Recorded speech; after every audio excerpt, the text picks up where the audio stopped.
चलिए जहाँ बायोलॉजी लिखा है वही चल रहा है। ठीक, आज अक्टूबर की 16 तारीख है। मैं आपको बता दूं जो बोर्ड्स एग्जाम होते हैं उनकी डेट्स आपको जो है किसमें मिल जाएगी, कब मिलेगी, 2024। आप देखिएगा जिस बच्चे ने इस समय से मैं लेकर के चल रहा हूं दिसंबर 2023 तक अगर मेहनत नहीं की तो फिर वो कर नहीं पाएगा। पूछो क्यों? क्योंकि आपके पास आज अक्टूबर आधा गुजर चुका है। ठीक है, अभी आपके पास है अक्टूबर, नवंबर प्लस जनवरी की स्थिति समझना क्या है। जो तुम लोग जोड़ के चलते हो समझता जनवरी नहीं कर पाओगे। जनवरी की स्थिति ये है, यहाँ पर होती भयंकर ठंड।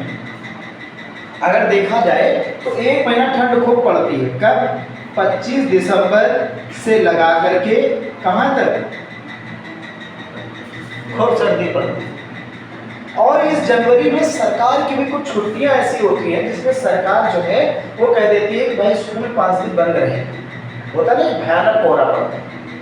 मान लीजिए कि 4 संडे छुट्टी निकल गई, 2-3 दिन आपने छुट्टी कर ली, 2-3 दिन कोचिंग में छुट्टी हो गई, 2-3 दिन सरकारी छुट्टी हो गई। कितने दिन बचे? 10 दिन मुश्किल से।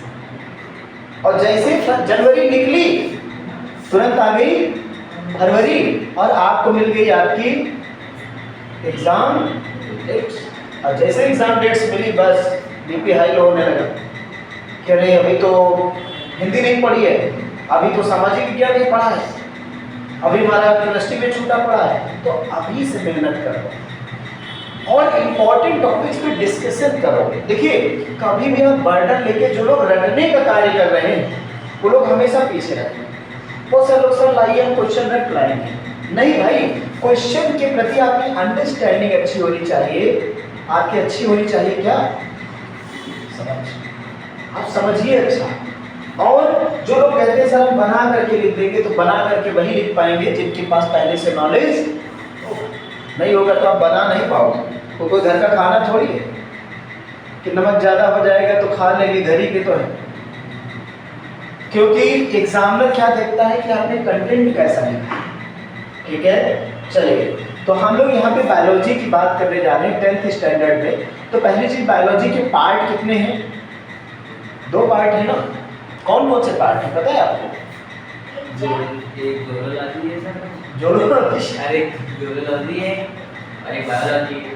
एक हो जाएगा ज़ूलॉजी, बायोलॉजी कहाँ होगा? अगला हो जाएगा बॉटनी। और दोनों किसके बराबर हैं? बायोलॉजी। ठीक है, और ज़्यादा अगर हम देखें पूरी बायोलॉजी में, ठीक है, तो इसको हम कहते हैं क्या? विज्ञान की वह शाखा, ठीक है ना, सुन लीजिए, विज्ञान की वह शाखा जिसमें हम पेड़ पौधों तथा जीवों का अध्ययन करते हैं उसे हम जीव विज्ञान कहते हैं। पेड़ पौधे तथा जीवों दोनों का अध्ययन करते हैं उसे हम क्या कहते हैं? जीव विज्ञान कहते हैं। पर जहाँ पर केवल जब हम जंतुओं का अध्ययन करते हैं, जानवरों का अध्ययन करते हैं जिसमें मनुष्य भी शामिल है, तो उसे हम कहेंगे क्या? जूलॉजी यानी जंतु विज्ञान।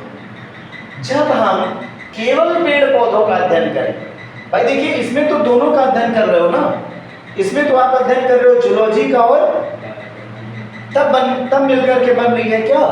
बायोलॉजी। लेकिन जब आप केवल वनस्पति एवं पेड़ पौधों का अध्ययन करेंगे तो वहां पर आपका हो जाएगा ये क्या? ये होगा वनस्पति विज्ञान। बात समझ में आ रही है? तब ये होगा क्या? बॉटनी यानी वनस्पति विज्ञान। ठीक है, तो कहने का मतलब ये है कि दोनों को मिलाकर के हमारी बायोलॉजी बनती है, जिसमें जंतुओं में देखा जाए तो सबसे ज्यादा हम क्या पढ़ते हैं? ह्यूमन को पढ़ते हैं। ह्यूमन यानी ठीक है, इसको पढ़ते हैं। अब मान लीजिए किसी ने आरबीसी, किसी से रिलेटेड हमारा डब्ल्यूबीसी, हमारे शरीर में पोषण कैसे मिलता है, हम शरीर में श्वसन किस प्रकार से ऑक्सीजन पूरे शरीर में जाती है, ये सारी गतिविधियां हम जो है, ठीक है, ह्यूमन में ज़्यादा ये सिस्टम पढ़ते हैं, अन्य जीवों के अलावा किसमें ज़्यादा पढ़ते हैं, ह्यूमन। ठीक है, अब पेड़ पौधों की अगर हम बात करें तो सबसे पहले आता है पेड़ पौधों के पोषण के बारे में। पेड़ पौधे अपना पोषण कैसे ग्रहण करते हैं, तो आपको पता है कि दो प्रकार के पोषण के माध्यम हैं, एक परपोषी दूसरा स्वपोषी। एक माध्यम है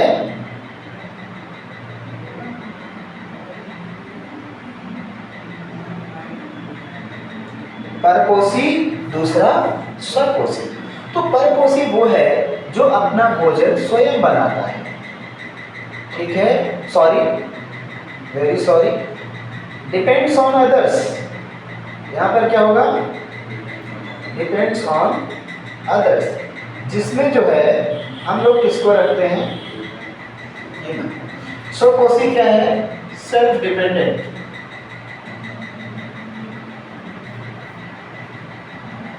जो अपना भोजन स्वयं बनाते हैं।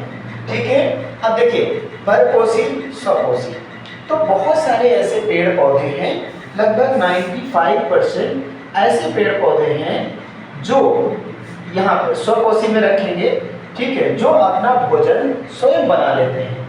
लेकिन क्या कुछ ऐसे पेड़ पौधे हैं जो परपोषी भी हैं, आपको पता है?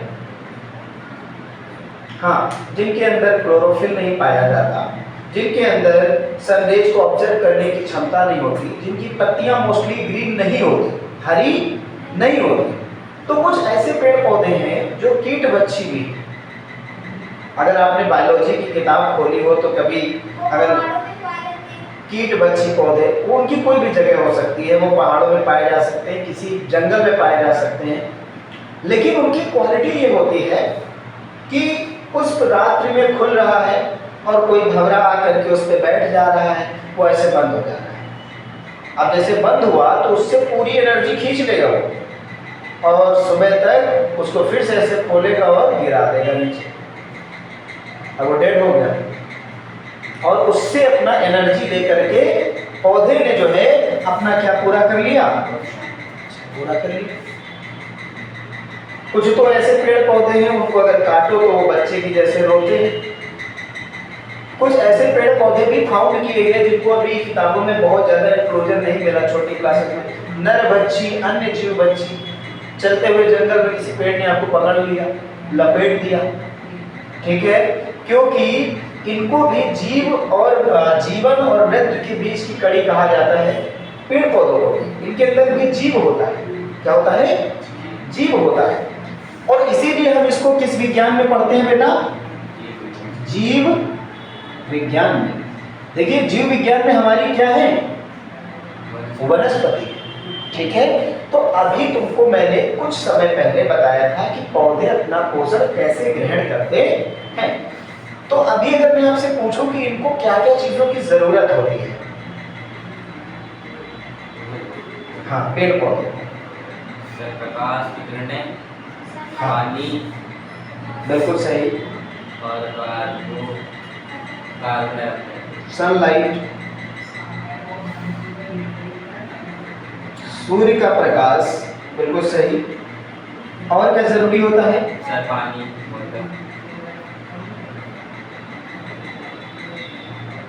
पानी, और क्या जरूरत होता है, कार्बन डाइऑक्साइड,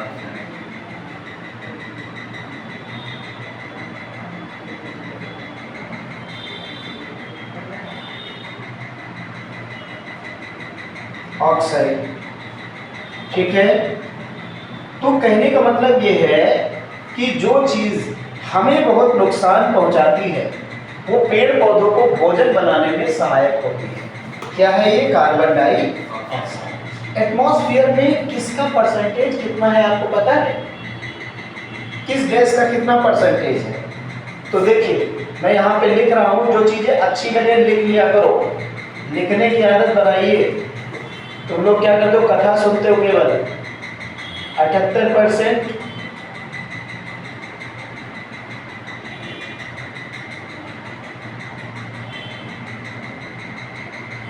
ऑक्सीजन,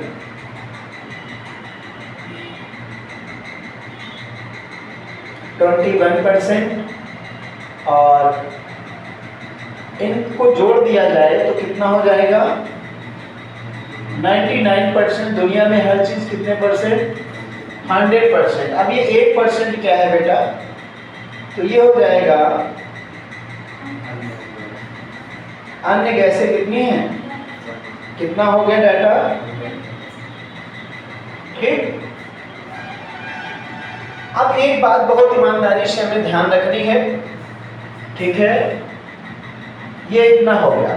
अब हमको एक चीज क्या ध्यान रखनी है, हमको ये ध्यान रखना है कि ये जो 100% गैस है, इसमें जो 1% अदर गैसें हैं, इसमें hydrogen, helium, neon, electron, argon, बहुत सारी गैसेस हैं। इसी में क्या है, carbon dioxide. Carbon dioxide की मात्रा कितनी है 0.03%। इतना कम मात्रा है, उसके बावजूद भी ये हमको बहुत ज्यादा क्या करती है, हानि पहुंचाती है, ठीक है। तो ये जो भी कार्बन यहाँ उत्सर्जित हो रहा है, तो पेड़ पौधे उसको अपने भोजन बनाने में प्रयोग कर लेते हैं, ये अच्छी बात है, कार्बन जितना इकट्ठा हुआ। लेकिन कुछ पेड़ पौधे ऐसे हैं जिनके बारे में आपको पता होना चाहिए। क्या पता होना चाहिए, पीपल हो गया, नीम हो गया, जितने पेड़ पौधे हमें अच्छी ऑक्सीजन दिन में देते हैं, या दिन में जो ज्यादा ऑक्सीजन देते हैं, वो रात में कार्बन डाइऑक्साइड भी छोड़ते हैं। तो इन पेड़ के नीचे रात्रि में सोना हमारे लिए हानिकारक हो सकता है, ठीक है। तो ऐसे तो हो गया पेड़ पौधों का पोषण, उनको इन चीजों की जरूरत है, और इनकी संपूर्ण क्रिया को क्या कहा जाता है, बोलो भाई, संश्लेषण की, सही है ना, प्रकाश संश्लेषण की क्रिया कहा जाता है। प्रकाश संश्लेषण की क्रिया वो क्रिया है जिसके तहत भोजन अपना स्वयं बना लेते हैं, कौन, पेड़ और पौधे, ठीक है, और जिससे उन्हें प्राप्त होता है पोषण। कई और चीजें भी हैं, क्लोरोफिल का होना, क्योंकि जो पत्तियां हरी होती हैं उसमें क्लोरोफिल पर्याप्त मात्रा में पाया जाता है। कभी कभी ऐसा होता है कि धूप नहीं भी निकली है, तब भी इनके अंदर वो क्षमता होती है कि ये आसानी से धूप को ऑब्जर्व कर सकते हैं, बस दिन होना चाहिए। ये नहीं कि रात है, रात में सन छुप जाता है, छुपने के बाद में उसकी एनर्जी यहाँ तक पहुँच नहीं पाती, पर दिन में अगर बादल भी हैं तब भी एनर्जी लगातार पहुँचती रहती। अब देखिए एक चीज़ और, आपने भी नाइट्रोजन याद किया, कितना है नाइट्रोजन बताइए बेटा, 78%। क्या नाइट्रोजन तुम्हारी बॉडी को जरूरत नहीं होती, आपकी बॉडी को भी तो नाइट्रोजन की जरूरत है ना। आपकी बॉडी को अगर नाइट्रोजन की जरूरत है तो क्या हम लोग डायरेक्ट नाइट्रोजन ले लेते हैं? तो ये एक मिथ है, जैसे हम लोग ऑक्सीजन को खींचते हैं और ऑक्सीजन हमारी बॉडी में अंदर प्रवाहित होने लगती है, लेकिन नाइट्रोजन के साथ ये स्थिति नहीं होती है। पहले पेड़ पौधे नाइट्रोजन को ऑब्जर्व करते हैं, यानी उनका जो है क्या अवशोषण करते हैं, और उसके बाद जब पेड़ पौधों के द्वारा, ठीक है, जब उसको अवशोषित कर लिया जाता है तथा अपने द्वारा जब पेड़ पौधों को खाया जाता है तो हमारे अंदर किसकी पूर्ति होती है? तो भगवान ने हर एक व्यक्ति को, जैसे कि जो जलीय जीव हैं केवल जल में रह सकते हैं, जैसे कि मछली, तो क्या वो बाहर रह सकती है? ज़्यादा देर बाहर रह पाएगी? नहीं रह सकती। आप अगर स्थल पे रहते हैं तो आप स्थलीय जीव हैं, आपसे मैं कह दूं कि तुम जल में रह लो जाकर के, क्या रह पाओगे? हैं? देखो नहा तो लोगे पानी में, तब में नहाने में तो बड़ी मजा आती है, गंगा जी में नहाने में बड़ी मजा आती है। कहते भैया रात भर नहाओ, अब यहीं रहोगे, भाग लोगे तुरंत, बात समझे ना। इसी प्रकार एक होता है उभयचर। उभयचर वो हैं जो जल में भी रह सकते हैं और स्थल पे भी रह सकते हैं, जैसे कि मगरमच्छ। मान लीजिए मगरमच्छ को आप जो है पूरा दिन बाहर रखिए तो मरेगा, बात समझ गए? तो ये उभयचर हैं जो जल में भी रह सकते हैं और इसमें इनके जो फेफड़ों के चैम्बर्स हैं उनमें वो सुविधा है कि वो जल में भी श्वसन कर सकते हैं और वो क्या श्वसन कर सकते हैं, वो बाहर भी श्वसन कर सकते हैं। ठीक है ना, तो ये बात ध्यान रखिए। नाइट्रोजन ऑब्जर्वेशन के बाद हमें प्राप्त होता है, पहले पेड़ पौधों के द्वारा इसको अवशोषित किया जाता है। ठीक है ना,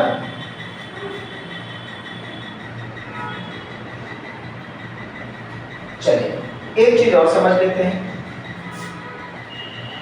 जैसे कि अभी बात ऑक्सीजन की हो रही थी, श्वसन क्रिया में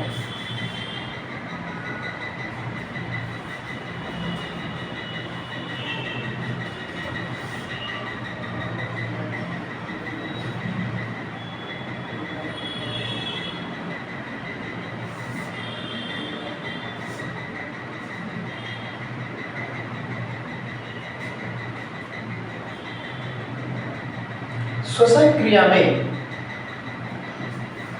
हमने देखा है कि इन सभी चीजों का रोल होता है। ये बात मैं करने जा रहा हूं किसकी बेटा, ह्यूमन की। तो श्वसन क्रिया में रोल किसका होता है, देखिए रोल होता है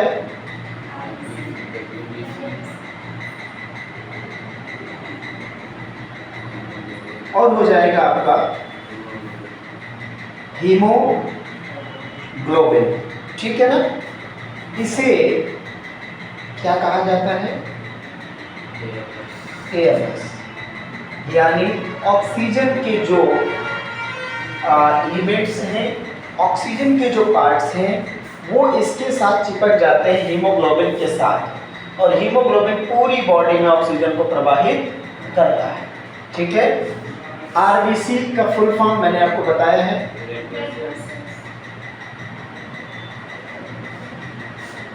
WBC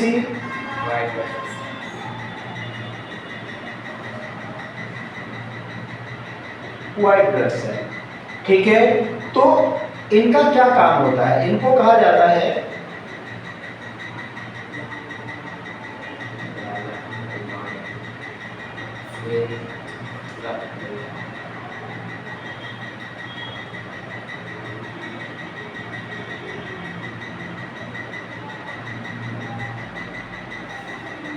लाल रक्त कणिकाएं, श्वेत रक्त कणिकाएं। ठीक है ना, लाल रक्त कणिकाएं और श्वेत रक्त कणिकाएं। ठीक है, तो देखो लाल रक्त कणिकाओं का काम होता है शरीर को क्या प्रदान करना, पोषण। श्वेत रक्त कणिकाओं का काम क्या होता है, RBC को प्रोटेक्ट करना। बिल्कुल सही। RBC के ऊपर क्या हो जाता है, WBC। अब ये प्रोटेक्शन क्या है, RBC को प्रोटेक्शन की जरूरत क्यों पड़ती है, तो RBC को प्रोटेक्शन की जरूरत इसलिए पड़ती है कि कई बार कुछ बाहरी तत्व ऐसे होते हैं जो हमारी बॉडी में क्या करते हैं, प्रवेश कर जाते हैं, और जैसे ही शरीर के अंदर घुसे वैसे उन्होंने अपना काम करना शुरू कर दिया। मान लीजिए कोई वायरस गया बॉडी के अंदर, तो वो 1 से कितनी कॉपी बना देगा, 2 से कितनी, एक कंप्यूटर का वायरस हो रहा है, फाइल को करेक्ट कर देता है, कंप्यूटर को बर्बाद कर देता है। इसी प्रकार अपने शरीर को कोई भी बाहरी तत्व जो वायरस के रूप में है वो बर्बाद कर सकता नहीं। तो सर्वप्रथम WBC उसको क्या करती है, रोकती, और मतलब निरंतर रोकती रहती है। ये नहीं कि सिर्फ मतलब जब वायरस आया तभी ना, अगर आप ऐसी जगह पे टहल रहे हैं जहाँ पे आप ऐसे ऐसे कर रहे हैं, बहुत गंदगी है भाई, यहाँ से चलो जल्दी, मतलब ये है कि वहां से कीटाणु तुम्हारे अंदर जा रहे हैं, लेकिन उनको बार बार कौन खत्म कर रहा है, रात में कहीं ऐसी जगह गए, निमंत्रण लोग बहुत खाते हैं गर्मियों में, और जा करके लेट गए कहीं गंदी जगह पे, तो रात भर तुम अगर सोए तुमको कुछ नहीं हुआ वहां पे, इसका मतलब ये था कि आपकी क्या मजबूत है, उसने बार बार किया, उसने बार बार रोक दिया। सोते समय भी WBC एक्टिव है। ठीक है, अगर मान लो कि ये किसी भी पार्टिकल को, जो बाहरी पार्टिकल है उसको नहीं रोक पा रहा है, तो ये सीधे अटैक करेगा किसको? आरबीसी को। आरबीसी के पास सिर्फ एक ऑप्शन है, वो है कि वो अपने आप को हीट कर देता है। अगर वो अपने आप को हीट कर देगा तो कीटाणु या तो अपने आप मर जाएगा या आरबीसी को इफेक्ट करना शुरू कर देगा।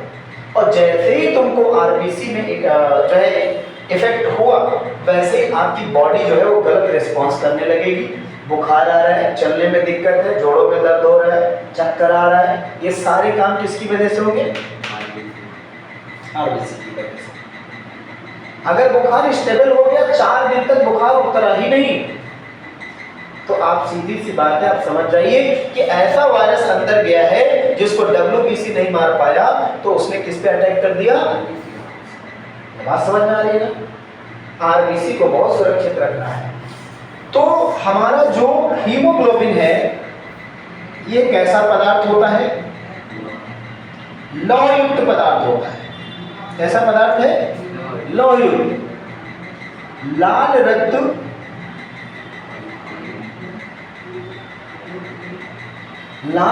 बैठे हो सामंत बने, अभी मैं पूछूंगा सारी बातें। लाल रक्त कणिकाओं की बढ़ोतरी करता है। क्या करता है? बढ़ोतरी करता है। यानी इससे पता चल रहा है कि अगर हम आयरन ज़्यादा लेंगे तो हमारा हीमोग्लोबिन भी अच्छा रहेगा, और अगर हीमोग्लोबिन अच्छा है तो हमारा क्या अच्छा रहेगा? आरबीसी अच्छा रहेगा। क्या अच्छा रहेगा? आरबीसी। कभी कभी आपने देखा होगा जो रंग होता है, लोग बोल देते हैं कि ये रेड है ना, और यहाँ लिखा भी गया रेड, लेकिन वास्तव में जैसे मिर्च देखें ना, एक हल्की हरी होती है, एक गाढ़ी हरी होती है, जिसमें थोड़ा ब्लैक टाइप की होती है ना, ज़्यादा डार्क ग्रीन, तो हाँ वो मतलब कड़वी होगी। वही स्थिति यहाँ, अगर आपका ब्लड प्योर है तो रेड तो होगा लेकिन डार्क रेड होगा, मतलब वो हल्का सा ब्लैकिश। जब किसी का ब्लड निकल जाए ज़्यादा तो थोड़ी देर बाद क्या हो जाता है? लाल रंग जैसा लाल रंग नहीं होता है ब्लड। और अगर लाल रंग जैसा है तो इसका मतलब है आपका क्या कमजोर है? ये लौहयुक्त पदार्थ है, इसको एयरबस कहा जाता है। ये पूरी बॉडी में ब्लड के साथ में बहता रहता है और लाल रक्त कणिकाओं की निरंतर बढ़ोतरी करता रहता है। इनका जीवन काल 100 से 120 दिन होता है, और डब्ल्यूबीसी का जीवन काल बिल्कुल सही 3 days to 5 days होता है। ठीक है। और मनुष्य के बारे में एक बात और इस डिस्कशन में, इस क्लास में बता दे रहा हूँ। मनुष्य जो है इसको किस श्रेणी में रखा गया बेटा? परपोषी की श्रेणी में रखा है। ये स्वपोषी नहीं है, ये परपोषी की श्रेणी में रखा गया है। और परपोषी वो होते हैं जो अपना भोजन, परपोषी वो होते हैं नहीं जो स्वयं नहीं बनाते हैं, दूसरों पर निर्भर है। जबकि देखो लगता है कि हम लोग खाना खुद बनाते हैं, खुद किचन है घर में खुद बनाते हैं, लेकिन हम लोग निर्भर हैं। किस पर निर्भर हैं? सब्जी नहीं मिलेगी तो काम नहीं होगा दोस्तों। हम लोग दूसरे पर क्या है? निर्भर। इसलिए हमको परपोषी की श्रेणी में रखा गया है। देखिए प्राकृतिक चीजों में भी कुछ डिफरेंसेस है प्राकृतिक चीजों में। जैसे लोगों को लगता है कि सर प्लांट भी तो प्राकृतिक है, नेचुरल है, नदी भी प्राकृतिक है। भाई प्राकृतिक चीजें कौन सी हैं? जो हमें गॉड गिफ्टेड हैं, जो हमें भगवान के द्वारा मिली हैं, जो पृथ्वी पर अपने आप उत्पन्न हो रही हैं, उन्हें कहते हैं प्राकृतिक। और जो तुम उत्पन्न कर रहे हो, कुछ चीजें ऐसी जो हम लोग प्राकृतिक हैं लेकिन उसको आर्टिफिशियल तरीके से हम लोग कर रहे हैं, तभी तो हो पा रहा है। नए नए बीजों को तैयार करना, अच्छी फसल बोना, तब उसको उत्पन्न करना, तब उसका जो है क्या करना? प्रयोग करना, या उसको जो है उसका उपभोग करना। तो कहने का मतलब ये है कि जो हमारे ऐसे प्लांट्स, ऐसी चीज़ें हैं, जो ऐसी वस्तुएं हैं जो मनुष्य केवल अपने प्रयोग के लिए बनाता है, उसे हम कहते हैं क्या? उसे हम कहते हैं अप्राकृतिक। और जो भगवान या गॉड गिफ्टेड हमें मिलती है उसे कहते हैं हम प्राकृतिक। तो स्थिति ये है कि जो भी प्राकृतिक चीज़ें हैं उनको हमें गॉड से मिली है। लेकिन एक बात और ध्यान रखिएगा, उसमें भी 2 फैक्टर्स हैं। पहला फैक्टर क्या है? पहला फैक्टर है कुछ ऐसी चीजें जो जिनके रिसोर्सेस इतने ज़्यादा हैं कि उनका अगर हम प्रयोग करें तो शायद उनका कोई नुकसान नहीं होगा। जैसे यहाँ पर सपोसी पेड़ पौधों को कहा गया तो वो कहाँ से एनर्जी ग्रहण कर रहे हैं? सूर्य से। ठीक है, जल अगर आप अति उपयोग करेंगे और साथ में पेड़ पौधे लगाएंगे तो जितना पानी आप खत्म करेंगे उतना वर्षा के द्वारा हट जाएगा। लेकिन आप अपने उपयोग के लिए देखो, दोनों नेचुरल चीज है, पेड़ पौधे भी नेचुरल है और सूर्य का प्रकाश भी नेचुरल है और पानी भी क्या है? नेचुरल है। लेकिन अगर आपने पेड़ पौधों को अपने प्रयोग में ले लिया, पूरा काटते जा रहे हैं जंगल, तो आप क्या कर रहे हैं? उस प्रकृति का नुकसान। जैसे अभी एक रिसर्च में आया है, सबके घरों में सौर ऊर्जा लग गया है ना? तो अब ये प्रॉब्लम किसके लिए खड़ी होने वाली है? सूर्य के लिए, या सूर्य से उत्पन्न होने वाली। बहुत जगह पे एसी को, इन सब चीजों को बाउंड किया जा रहा है। समरसेबल अब धीरे धीरे बड़े बड़े शहरों में ये कहा जा रहा है कि इतने एमएम या इतने फीट का ही आप लगवाएंगे। लोग मिसयूज कर रहे हैं। पानी जहाँ लोग एक बाल्टी में नहाते थे, आज समर से भर लिया, पूरा टैंक नहा रहे, तो है नहीं मिसयूज। तो इस तरीके से, ठीक है ना? चलिए, तो आज हमने तुमको सारा डिस्कशन बताया, ह्यूमन अपना पोषण कैसे करता है और साथ साथ में पेड़ पौधे अपना पोषण कैसे ग्रहण करते हैं। ठीक है ना? तो अगली क्लास में हम और डिस्कशन करेंगे।